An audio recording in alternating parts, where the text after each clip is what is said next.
One day, when the glory comes, it will be ours, it will be ours. Oh, one day, when the war is won, we will be I started out in Mississippi. My mom always said that she and my dad were married. He was in the Army, and he wanted to go back and visit his family. And she said it was um, I was a 9-year visit. So then we moved to Wisconsin because he had family here. And my dad was always working as a butcher, even back in Mississippi. So I too didn't realize that we were poor. And I was talking to some of my cousins because our grandfather owned, the land. And it was like, so it was just us, didn't know anything about, so we didn't experience like the sharecropping and all those kind of things. And in that community, people were connected. If you had, I had.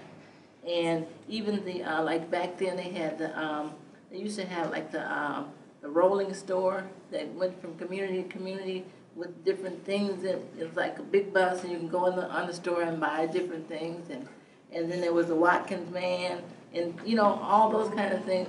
But then those people, generally the Watkins man was a white guy, but he would always come at a time where you could eat with the black people, because he knew, that he could get a good meal, And in the South, where racism and segregation was very prevalent. During that time, I had never gone to school with anyone other than people of my color. The South and that segregation prepared me, but when I came during the Great Migration to the North, it prepared me for the level of racism and segregation that I experienced in Milwaukee. I came fully prepared for it. Endured it. I was told that in corporate America, I was told that I needed to change my name because if I wanted to climb the corporate ladder, I'd have to change my name. I didn't, because that was my grandmother's name, and I got a lot of encouragement from my grandmother. So in the month of December of 1974, right after we went over in April of 74, they decided that we would have a service project where we would take the young people from Highland Park Housing Projects and the young people from my Sunday school class at the Salvation Army on a trip to reward them for their good grades for this past semester. Well, we got there and we were having a marvelous time. And in the process, the owner's children decided that they wanted to come and join us, and we didn't mind. And so they came and joined us, and after about an hour, they came at about 2. We'd been there at 1, so they came at about 2. After about an hour, they became kind of rambunctious, so to speak. I want to say it nicely. Mm-hmm. But anyway, one gentleman decided that us niggers should leave. Now, it's December in Wisconsin, so it's below zero. It's cold as can be, snowy. It's just not a good day. So sure enough, he put us out. So while we're waiting for the bus to come, the police come. Now, the police come with dogs. They come with billy clubs. They come with all of the things that you saw when you saw the movie Kings. And so I put my hands out like this so I could be arrested. And they decided they were going to put them behind me. And all heck broke loose. Our Sunday school class got upset. They started fighting the police because they didn't see a reason for us to be arrested. The dogs bit a hole in my coat because they were trying to bite us. It was the worst experience I've ever had with the police. And then my mother and father brought me to Milwaukee. I was 9 years old. I had never been to school before because my mother had separated from my father, from what I'm told, and she went down to Duncan, Mississippi to live with her grandmother who raised her because her mother died when she was a baby. And that my grandmother tried to persuade her not to come to Milwaukee by herself. We were going to go up there and starve and all that, but she said where there's no school for her children, she's not going to stay there. And she knows some people in Milwaukee that's going to take her in. And we ended up with the Bertha Slaughter family, and they lived down on near Belite Street on 6th Street. I went to junior high school. We ended up at Roosevelt that was predominantly black. And, but we had very few black teachers. It was Miss Taylor and Dr. Jackson was a teacher there. I can remember maybe it was only 4 or 5, but most of our teachers were white. And, but those black teachers that were there, they were very, mentored us a lot. I'll never forget those teachers because they would talk to us a lot about, you know, how to behave and all of that type of thing and everything. And so we got along very well. So when I went to North Division to school, I was just as far ahead as any of the white kids or anybody there, and that was predominantly white school. And so when I graduated, I was told by my white teacher, Mr. Newman, that I was a valedictorian, but when the list came out, I wasn't. It was a white girl who was valedictorian, I was salutatorian. But one of the unintended consequences when we had that one-way busing during desegregation, and our kids were sent all over the city. And I know even as a teacher, it was hard, you know, you call the parent, because I too was sent all over the city. They even took the black teachers and put them in the outlining communities, and there was no reciprocal, you know, the teachers didn't, the Caucasian teachers did not come into our system, our schools. But anyway, it was harder to communicate with the children, with the parents, because you would call the parents and they'd say, well, I don't have any way to get there, or, you know, what am I, then they'd end up staying in the office or something. And those kids were never really, in those early days, never really integrated into the system. They were in other schools, but they were still the bus kids, and they were still, you know, some, during, you know, they're still in a way segregated, but just segregated in a Caucasian school. And so I think that sense of community, when we could walk to school, we could walk to North Division. I went to North Division too. We could walk to the church. We could walk to the store that was across the street. We could walk down on 3rd Street, and, you know, that was our little community.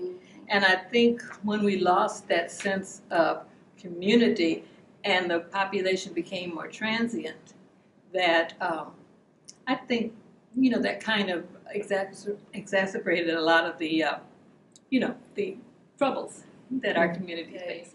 Growing up in the 60s, being in college on the 60s, there were always demonstrations. There were always, you look on the news, there were always protests.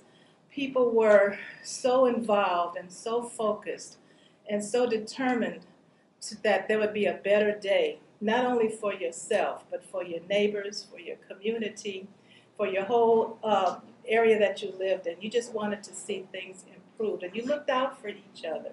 I lived on 9th and Clark and St. Boniface with Father Grappi was 2 blocks away. So you can imagine going to some of the rallies and demonstrations up at St. Boniface, being right there with all the things that were going on in the community. I had many opportunities to meet and hear Val Phillips speak. Just knowing her is such an honor, and having been a part of that era with so many things to look forward to. We talk about hope, and we talked about marches. We marched. We were in a community, and we just wanted to better our community. We didn't think anything was wrong with the community that we lived in. We supported each other, neighbors, looking out for other people's children.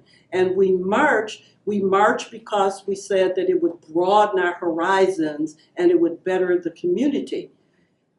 I think we have lost some of that hope. I'm not sure that same form of hope is there.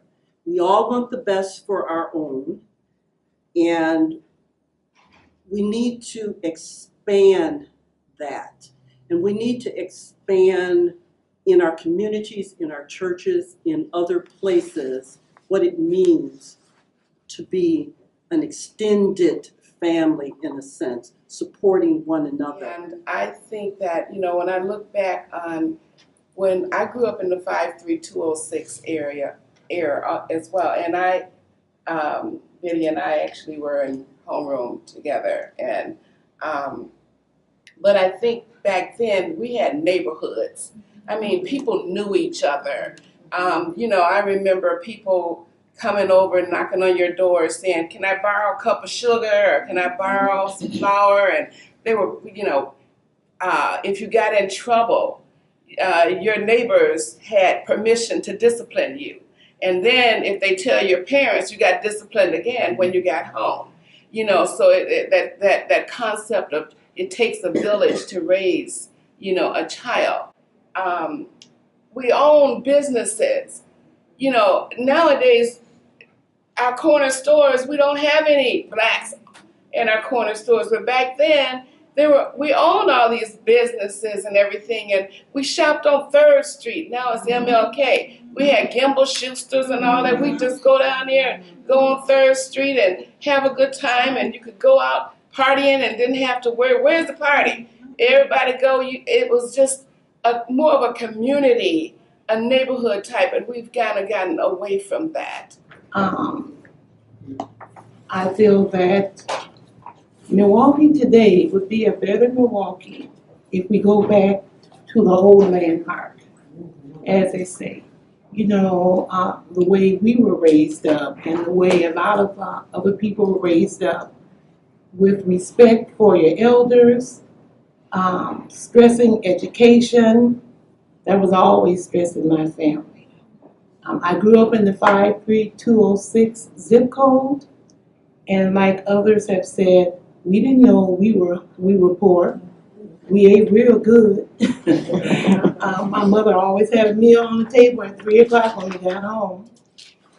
Growing up, I was in 532 zip code, 53212, and I attended Rufus King, but across the street was 53206 as they redistrict everything, and those individuals attended North Division. So we would see each other. We were family, but there was a lot of competition there in terms of sometimes North Division would want to fight if we lost or they won, whatever. But it was all in love, because now as you meet many of them and you see them, I think we all work together because our products are going on to our grandchildren and our children. And once you meet someone, as I was saying with Whitewater, we became closer. We became closer because only 50 individuals there that were African American, and it was 10,000 others. I lived in the 53206 community coming up, and it was a wonderful experience for me. I didn't even know my parents were poor until I went to college and had to fill out the financial aid. Back in the 60s when I grew up, what would I bring back from that era to today?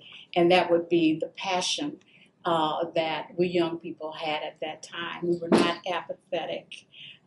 We were very much involved with Father Brownby and the marches and Dr. King and the marches, and we wanted the community to be better.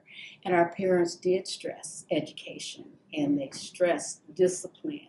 And they told us we had to work a little bit harder. We just couldn't settle. I think one of the things that I can see that I would like to bring from that time to Milwaukee would be the respect that young people had, the manners that they portrayed, the eagerness for studying and appreciating education. I grew up in the 53206 zip code, and I just want to say that I feel that zip code produced a lot of professional people who really cared about themselves, people who went to the same school that I went to, and I can name many people who were very successful from the 53206 zip code. I want to speak to the question, when we say Milwaukee matters, what does that truly mean? it means that people should care about the place where they live. And it seems that some people now don't care about Milwaukee. A lot of people say Black Lives Matter, Milwaukee matters, but and I'm going to say, do some black people know that Black Lives Matter? Our society now, they're stealing cars at high schools now. Lutheran school was on the news, stealing cars. You can't go anywhere where you don't risk your car being stolen. Either at a restaurant. One of my church members went to a restaurant, came out, her car was gone. No, I didn't imagine this society would get this way. It's up to us to know that we're an awesome people, and Milwaukee is an awesome city, and that there's greatness in us. And it's up to us to show and exude that greatness, to express that greatness, because that truly is who we are. And I'm proud to be from Milwaukee. And I would say to anybody here in Milwaukee, go back, get yourself right with the Lord.